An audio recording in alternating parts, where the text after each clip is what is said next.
karon pa lang gyud nga panahon mga higala. Dali ra kayo mo masiko sa tinuguyanan sa balak. Naman, no giangko na gyud ninyo nga naa sa inyo ha ang mga bukog sa mga apostoles. Diha makit-i sa inyo ha establishment ang mga bukog sa mga apostoles nga gipamatay kung atong subayon ang prosedur sa balaod mga higala. Asa dapit makit-i ang remain sa usa ka biktima bag mga gamit makahang patayng lawas o kung dugay na natunas na kini mga higala kung asa nakit-an ang ilahang mga bukog o part sa ilang lawas na diha nga area ilahang ikordon. Ug kana diha nga area og lakip na ang duol sa natong higalaan ang mga establishment apil na sila sa investigation mga higala. Kung doon na may tao nga nakit-an ang pinakalas nga tao na salamuha sa maong biktima gitawag kato siya mga higala nga principal suspect. So makaingon ko kay giangko na magid ni sa Romano Katoliko nga simbahan nga ang mga bukog sa mga apostoles didto mahukay didto makit-i mga higala nga gilubong sa basilika mga higala. Ako makaingon nga ang Roman Catholic Church principal suspect kini sa pagpatay sa mga apostoles.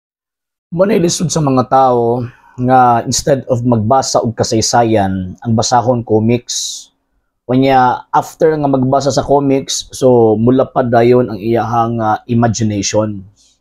So man hinungdan aning ato ang higala karon nga nagpaila nga pastoy niya, doktor man daw ni. Pero argumento ko dominum naman gud na kung dito ta mo drive sa iyahang pagka-doktor. Pero maluoy ta sa iyahang interpretation based sa sitwasyon o based sa gitawag og facts.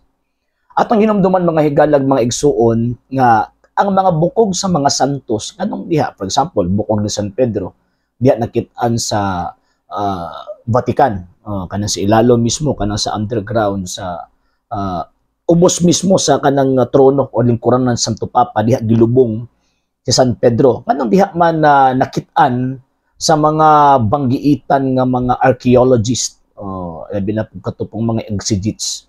Nung diha man nakit-an tungod kay sa kasaysayan after namatay si San Pedro, kana manggong lugar is mo na ang arena. Diha pud siya gilubong. Diha pud siya gilubong. So buti pasabot nahitabo na ang crime, unya ang crime kaniadto para didto kang San Pedro ug sa mga Kristiyano kaniadto legal kadto tungod kay ang nahitabo is or was ang mga Kristiyano kaniadto rebuilde sa mata sa emperador o sa mata sa Imperyong Romano.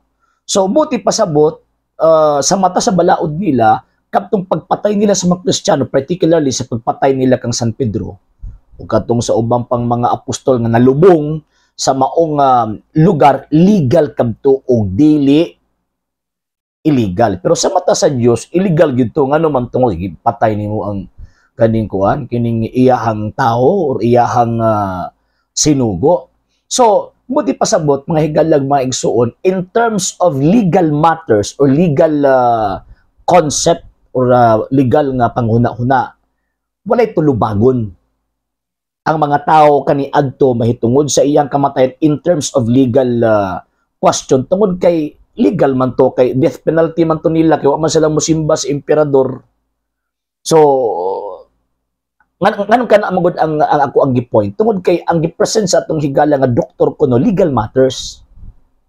Gawas lamang kung gipatay na gitago nya wala pa nasulbad ang kaso, unang i-establish pa kinahanglan na kaluton kung asa to na nakit-an o kinsa tong naa didto kaysa tayo ta imbestigahan.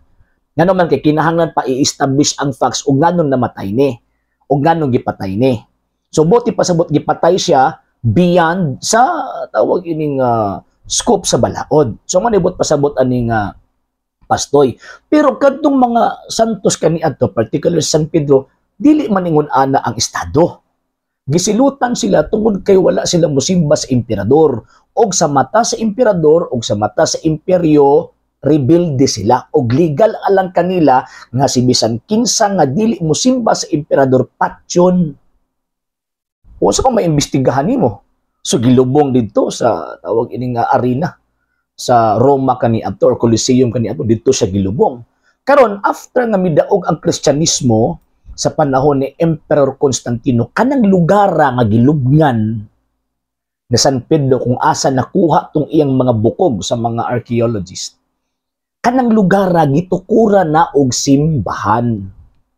Ngano man kay ang responsableng Pedro nga gilubong didto ang pagtuo Katoliko.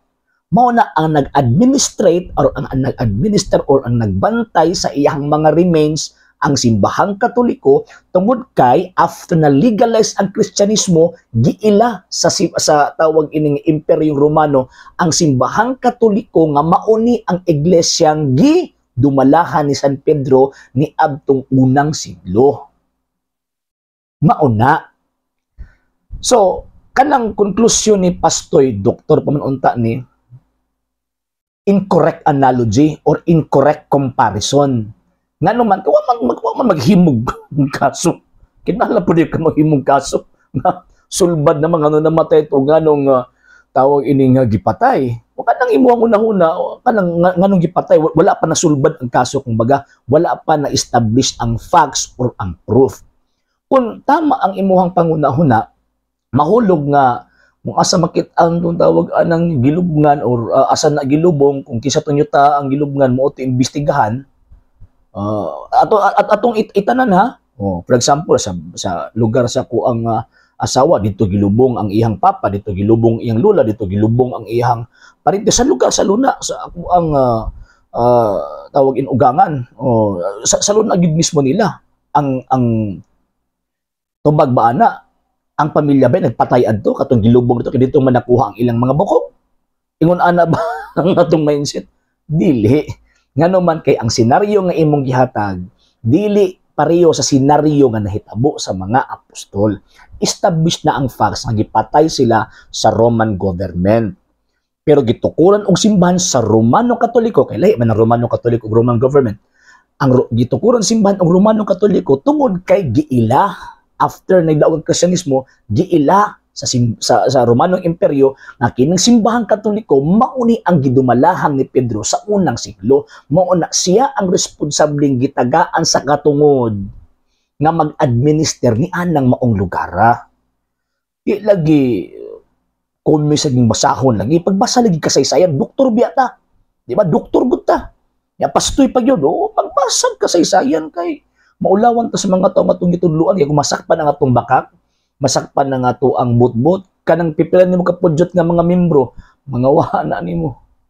Sa hindi pa po nakapag-follow sa mga pages po natin, i-follow niyo po yung mga pages po natin, RJ Horolanciano II TV Apolia Punto Argumento page, Kuya Apologist TV page, and RJ's Vlog 2022. And pwede rin po kayo mag-send po dyan ng Facebook stars. And also, sa ating po mga channels, sa hindi po nakapag-subscribe, i-subscribe po ninyo yung mga channels natin, Dalay Catholic, Apologist International Official, RJ Sano II TV, Kuya Apologist TV, and Barrio Kawayan Religious Forum. And pwede rin po kayo mag-send po dyan ng super sticker, super chats, and super thanks. And maraming salamat po sa mga kapatid mga Katoliko na always pong tumutulong sa programa po natin. Maraming salamat po. Nang dahil po sa tulong at suporta po ninyo, ang programa pong ito, until now, andito pa rin po sa social media. And until din po, nangangailangan pa rin po tayo sa tulong at suporta po ninyo dahil wala po kami magagawa rito mga sir, mga ma'am, kung wala po yung tulong at suporta po ninyo. Sa gusto pong tumulong, sa gusto pong sumuporta, pwede po ninyong ipadala ang tulong at suporta po ninyo sa pamamagitan po ng ating mga account numbers dyan po sa ating pong screen. And pwede nyo po kaming i-message sa ating pong page kung via remittance po yung ipadala po ninyo. Maraming salamat po in advance.